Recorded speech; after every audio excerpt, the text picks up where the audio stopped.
So thank you so much for joining us for today's discussion on the utilization of data from gender assessments and analysis during COVID-19, the third and final event in our three-part series. I'm Ellie Stukup, and I serve as the Food Security Technical Officer on IDEAL. I am based in Washington, D.C., and I will be co-hosting this session with my colleague, Louisa. Good morning, Louisa. Hi, good morning, Ellie. And good morning to all of you on the call today. It's great that you're joining us. Some of you, this is your third time with the series, so we're very happy that you're here. Welcome, everyone. My name is Lisa Angel Smith, and I'm the Organizational Development Manager with IDEAL. If you prefer to follow along on your own, you can open up the Google Slides link in the chat box, which will be dropped in momentarily. Today we have slides in both English and French. However, we'll be sharing our screen with English. Great. So over to you, Ellie. Thank you. So as you know, this event is part of IDEAL's COVID-19 Food Security Learning Series. So some of this will sound very familiar if you've joined us already, but if this is your first time joining us, thank you so much. With this series, we are providing opportunities for USAID's Bureau for Humanitarian Assistance Funded Development and Emergency Activity Implementers to share their experiences among peers as we are all adapting in light of COVID-19. This event is part of a specific learning stream focused on addressing at-risk populations and a follow-on event to the session we held about gender integration in DFSAs during COVID-19 on June 30th. If you want to know more about other learning streams, please visit the FSN Network website. And now, before we dive into today's topic, Louisa will go through a few ground rules for the meeting. Thanks, Ellie. For those of you who are just joining us, I would like to direct you to the small globe at the bottom of your Zoom window that says Interpretation, and then select English or French as your preferred language. Once you've selected the language, you can choose if you want to mute the original audio or hear it in the background at a lower volume at the same time as the chosen language. We ask that you please mute your microphones. You will have a chance to share your experiences in the breakout rooms. And if you're able to, we would love for you to turn on your video so that it makes it seem like we're in the same room together. Lastly, we ask you to please rename yourself on Zoom to include your name and your first name and last name. To do this, just hover over the image on your Zoom screen, click the three dots in the top right corner, and then select Rename from the drop-down menu. You can also do this by hovering over your name in the participant list, clicking the More option, and then selecting Rename from the drop-down menu. That's it. Over to you, Ellie. Thank you so much, Louisa.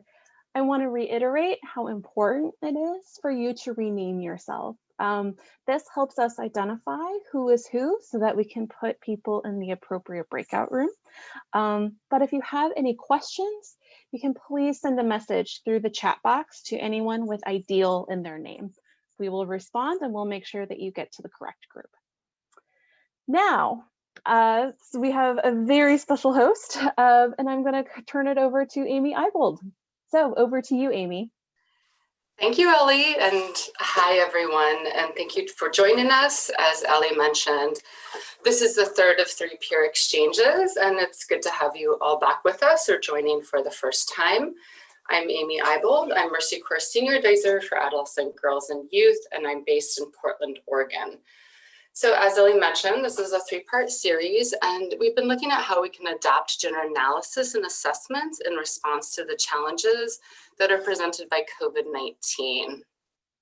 So many of you are familiar that we've framed this as a peer exchange because we want to create a space for you to share your expertise and your learning as implementers of DFSAs. And just a quick background, our first event focused on the design and the data collection of gender assessments and analysis. So we looked at challenges and solutions that were identified by you, either at the June 30th event or in follow-up key informant interviews. So in our first event, we looked at how we were all working around COVID restrictions in terms of movement and meetings. Our second breakout group discussed the reliance on secondary data when we were unable to collect primary data. And then our third discussion was around the risks associated with technology, and especially in terms of reaching more marginalized groups. And then our fourth breakout group looked at the limited capacity in terms of collecting quality data and how to address some of those gaps. During our second event, we talked about how we need to organize and manage and analyze the data. So we framed this event as a fail fest, which sounded a bit intimidating, but you all jumped in and it found out it was a really good way to just tell stories and then also generate solutions to some of those challenges. So those discussions focused on missteps in the use of technology. I think we've all had a technology fail. We looked at analysis across multiple sources and some of those challenges. And then we looked at the not so rapid assessment. And our fourth breakout group discussed capacity gaps, again, when it comes to analysis and what is needed to understand that data. So today, we are going to talk about how we use this data for more responsive programming and how can we best present and share and apply gender analysis and assessment results in terms of decision making when it comes to program adaptations and interventions. So I think next slide, please. So as Ellie mentioned, we assigned each of you to a small breakout group, including one Francophone group. And we want to share learning about what it takes to ensure that we can utilize this data. A note on the breakout groups is that we attempted to create diverse groups in terms of your geographies and roles because we want to maximize sharing and learning. So the four breakout groups, the first is you have the data, now what? This discussion will be about how you operationalize your strategy and or use your data. And we just want to recognize that some of you are working in a strategy that came out of a gender analysis, while others are working with data that's come from assessments or integrating gender questions across different assessments. So the second group is you have a strategy or you have your data. How do you monitor and evaluate program quality? So how do we know that our strategy is being operationalized and utilized, and how can we make adjustments? Group number 3 is going to look at advocacy. So how do we advocate for the operationalization of the strategy and or use of data? And this group will discuss that in terms of external advocacy, whether that be with key stakeholders, county governments. How do we communicate out key messages with our partners and operationalize the data that we have? And then our fourth group is going to be how we advocate internally. So looking at advocating for operationalizing and using the data, our strategy, what tools and methods are you using internally to make sure that this is useful. So next slide, please. Everyone just take a minute and you will see what group you've been assigned to today. If you feel like we've missed something, if there's something else you want to talk about, absolutely speak up or send us a note in the chat because we're happy to move you into a different group or expand the discussion if needed. So yes, I can see, take a look at what group you've been assigned to, and I will hand it back over to Ellie. Who's on mute? We have to say that at least once a day. I am on mute. Okay, now I'm off. Thank you so much, Amy. All right, so we are going to jump right in. We are going to be breaking you out into your selected working group. No worries, you do not need to do anything. We will do that for you automatically. And then you Each group has been assigned a facilitator who's very knowledgeable in the topic, as well as a scribe. Now, the scribe will share their screen with you so that you can see the notes. Again, if you feel like there is another group that you are better suited for, please let us know within the chat. That's not a problem. Okay, once you are inside your group, first, thank you very much. So as you can see here, we have our 4 different groups, which Amy just went through. Now, once you are inside, every participant will be asked to share your name and then a direct experience related to that particular theme. Last time we did a fail fest. No need to be nervous. You don't need to talk about any failures, but if you have any challenges or funny stories or something that you want to share with the group as it relates to your theme, we really encourage you to do so. Then we want you to think about what additional lessons have you learned? And are there any lessons that you can attribute to any specific challenges or experiences? What adaptations, solutions, tools can aid in addressing these? And what additional resources do we know that might aid in this broader theme, if not these specific challenges?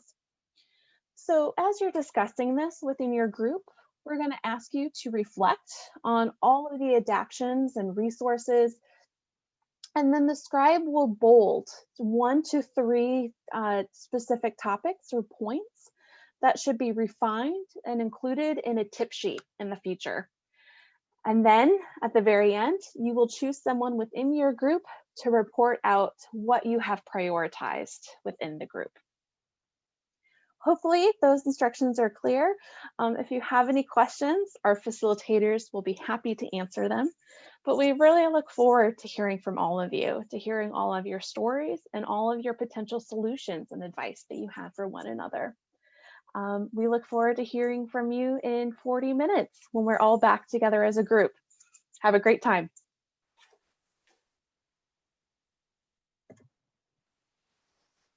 Okay. So we're going to spend just a little bit of time sharing from each group what was discussed. So can I ask a volunteer from our first breakout group, which was, the discussion was around, you have your data, so now what? How do we want to operationalize and craft a strategy? Can I invite someone from group 1 to talk a little bit about challenges and adaptations or resources? And we'll just keep it brief, but we'd love to hear from group 1. Great, thank you, Amy. I'll go ahead and report out for group 1. This is Valerie Rowe-Davis from CRS. We had a very rich discussion, and a couple of the things that came across that were common across the DFSAs that were present in our group was, one is kind of helping to prioritize what approaches and interventions to include in our gender strategy. We get so much information from our gender analysis, and we have to cut across so many sectors. How do we really work on prioritizing what we decide we're going to use in our strategy that has buy-in from others, but also is a limited number, given kind of the emphasis from USA to cut down on our interventions, as we've heard from the midterm evaluations. The other one is having our gender analysis findings and vetting them with the community so that can help guide our strategy.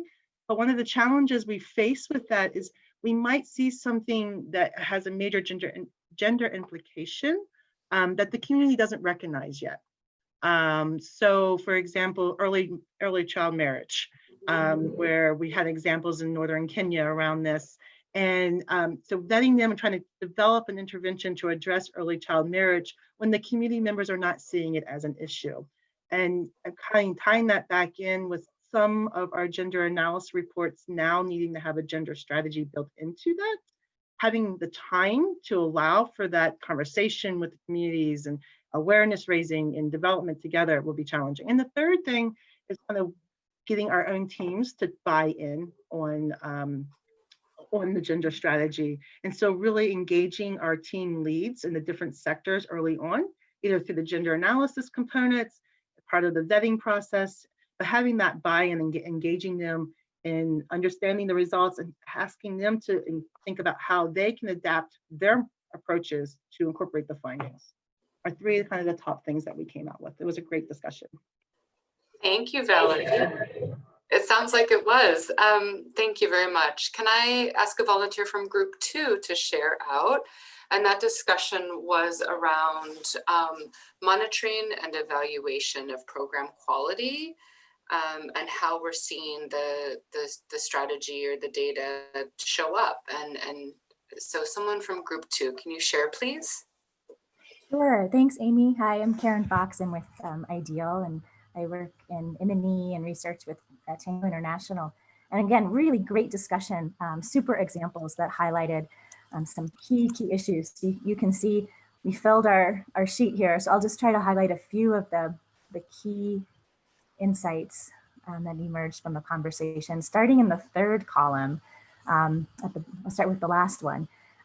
One of the recommendations is to ensure that when we're monitoring, we're monitoring it across multiple levels and at appropriate intervals over time, because what we want to see in terms of change and what we want to monitor is going to happen at different levels at different timeframes. So that we talked a bit about that, the importance of that transformative change or enabling environment, where we may be needing to monitor change among our religious leaders or some sort of contextual dynamic.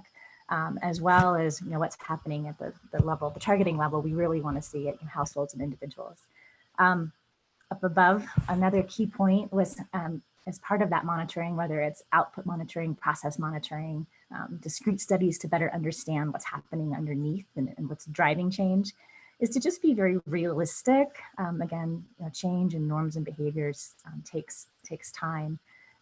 We need to be very feasible about our expectations.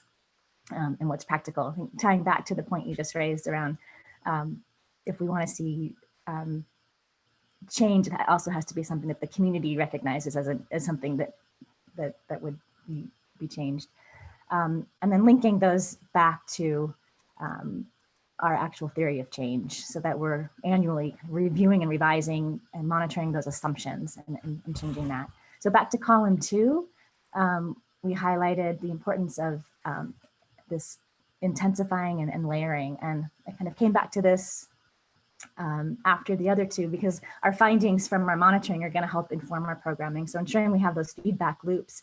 And one of the things that we identified from the implementation side is seeing the change that we'd like to see in areas where there's more intensification and layering of activities and more frequent discussions and interactions. So those were the 3 highlights. And group, feel free to add in the chat box if there's something key that I missed that you wanted to contribute. Thank you, Karen. Thank you. And moving on, I'm conscious of time, so I would welcome someone from group 3 to talk about the discussion, which was how to advocate for your strategy and or interventions based on that data with external partners and stakeholders. Sure, so I'll report out because we didn't quite get to nominating someone for our group.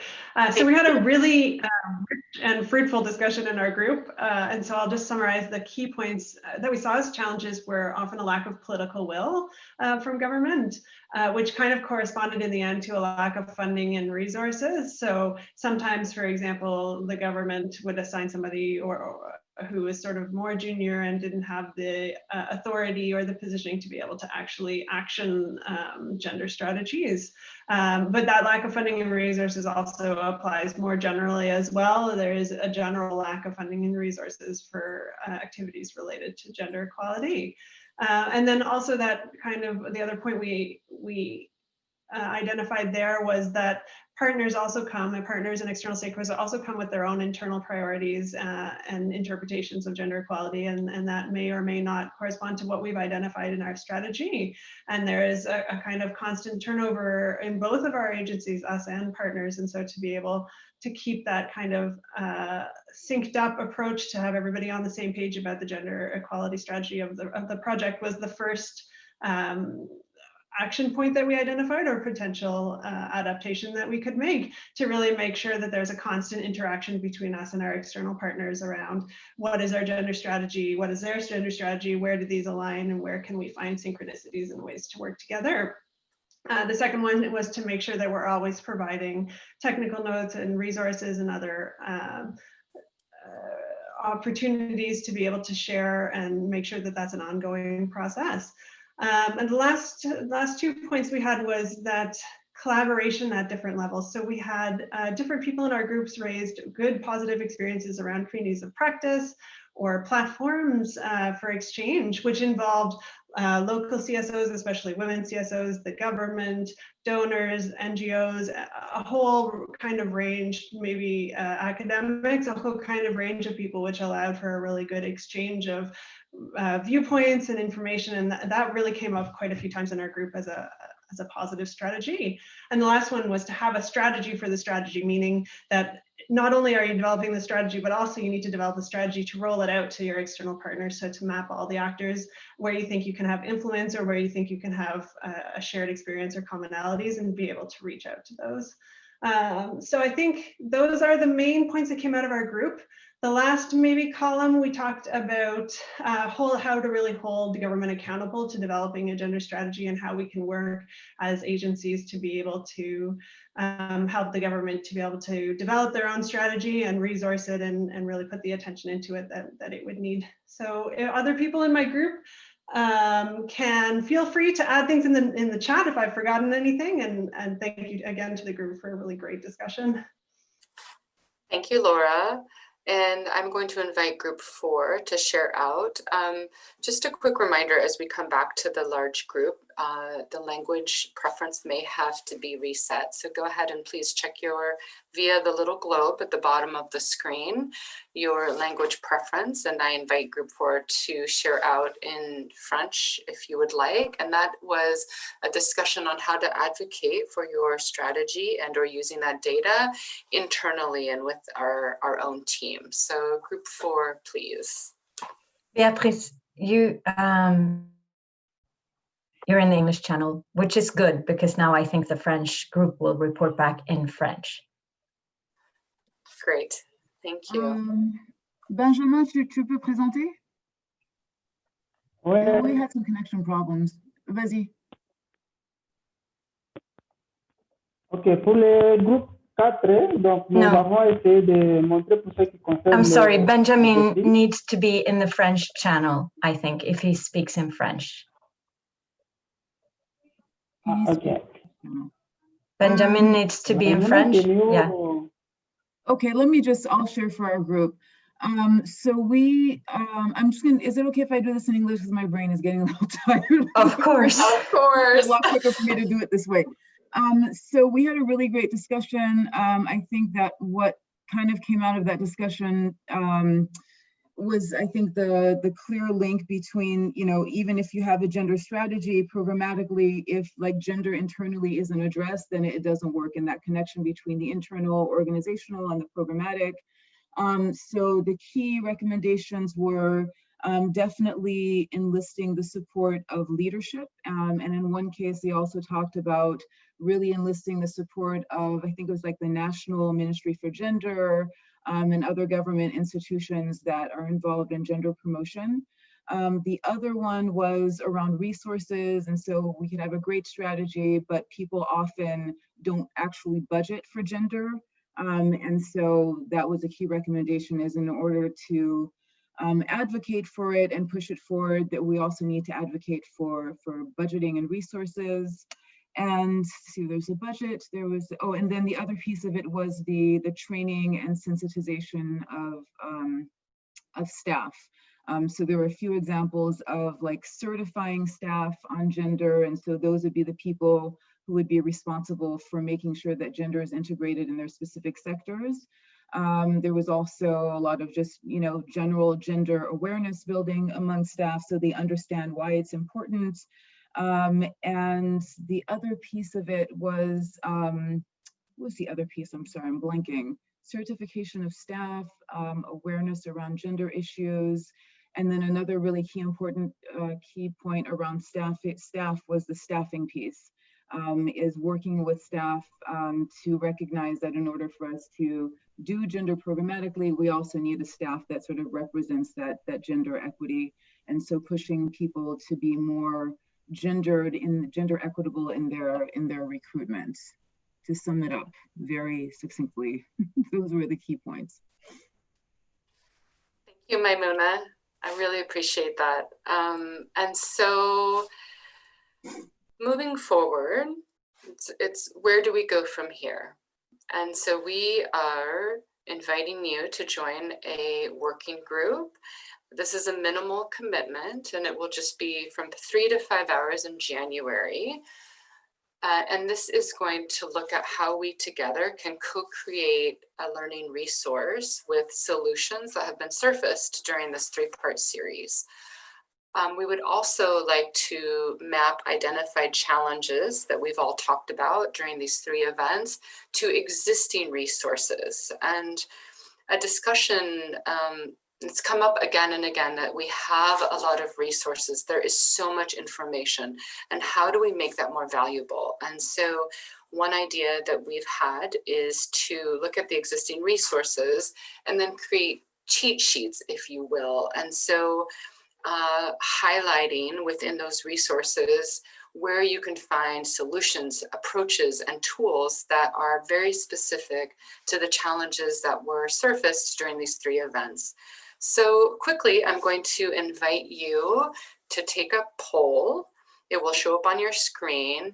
And essentially, it's just we're gauging interest in whether or not you might want to join a working group. And again, it's just 3 to 5 hour commitment in January to answer the so what of this event series and how we can provide back to you tools, approaches, and a learning resource that will come out of this. So you should see a poll on your screen very shortly, and then we'll move forward.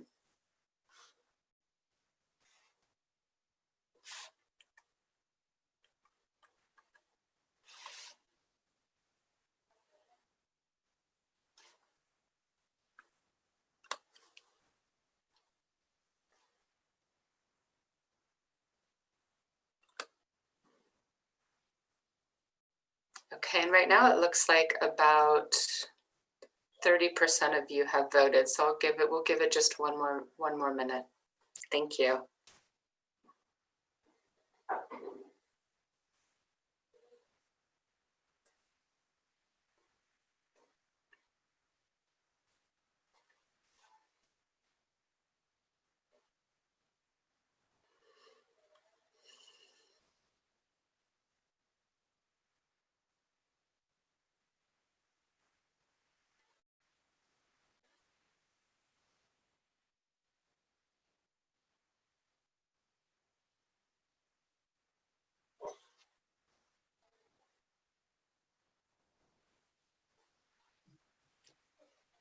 So as you will see in the poll, it is in French and English. We absolutely welcome our Francophone colleagues to participate as well. So please do not be deterred by the language.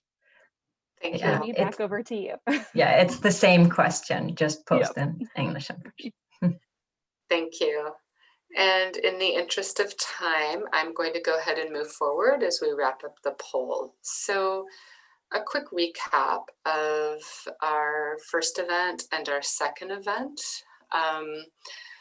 and looking at what might go into this learning resource that we will co-create. So our first event, when we looked at how we can evolve or adapt gender analysis or assessments in light of COVID-19, I will let you just do a quick review of what came out of that. But in speaking about limited mobility and access, there were solutions like, creating smaller focus group discussions or understanding and being especially aware of new time burdens, household chores that are especially relevant to women, building a rapport with respondents. So that was some of the solutions that came out of our first group.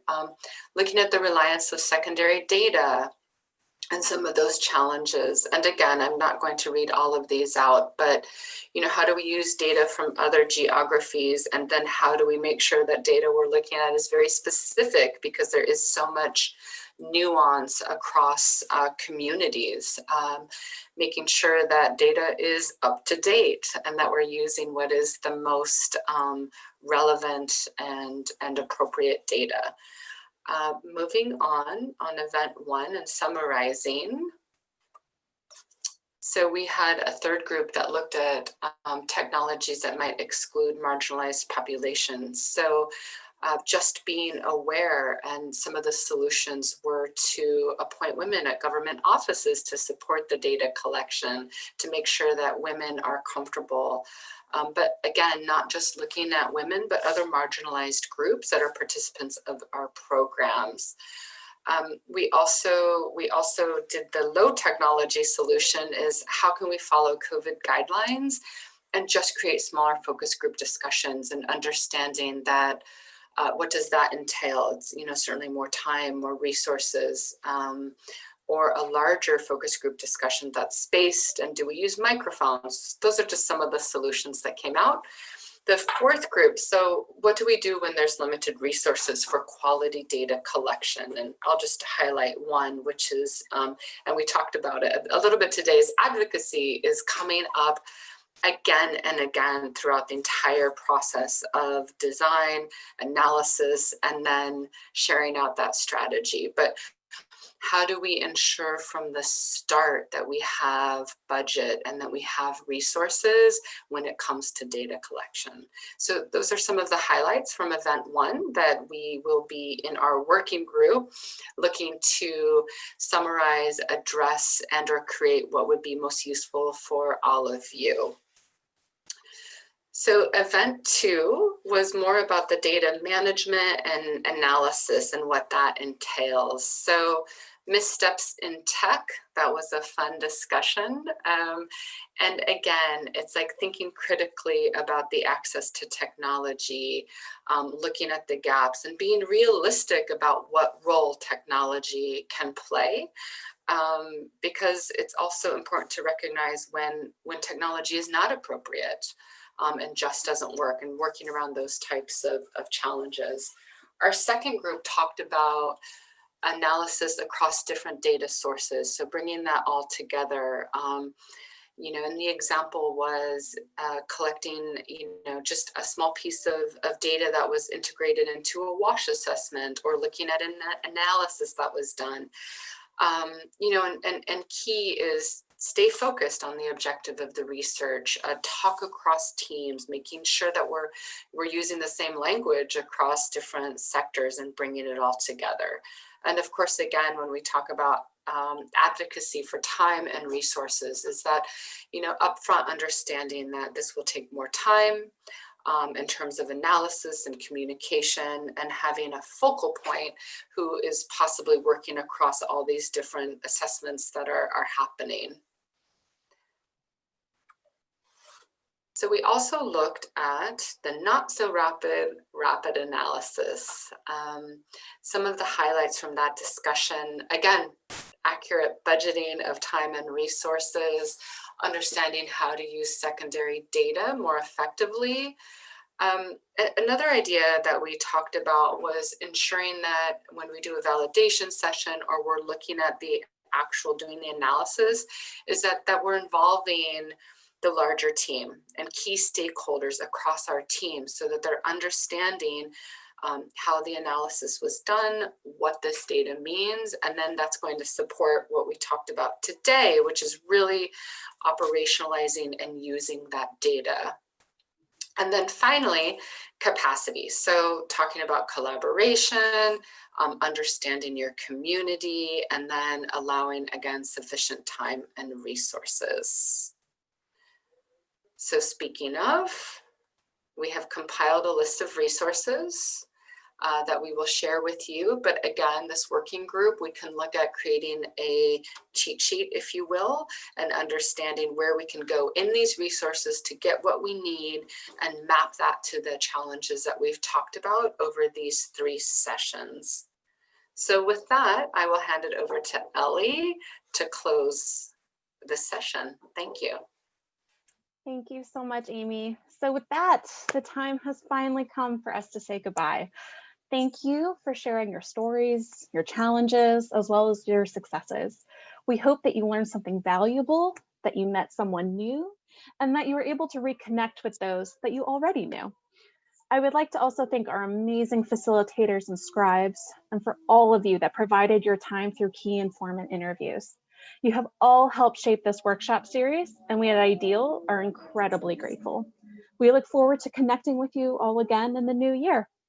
So until then, we will be sharing a summary of consolidated adaptations and resources, along with the recording of today's event with you all following this session.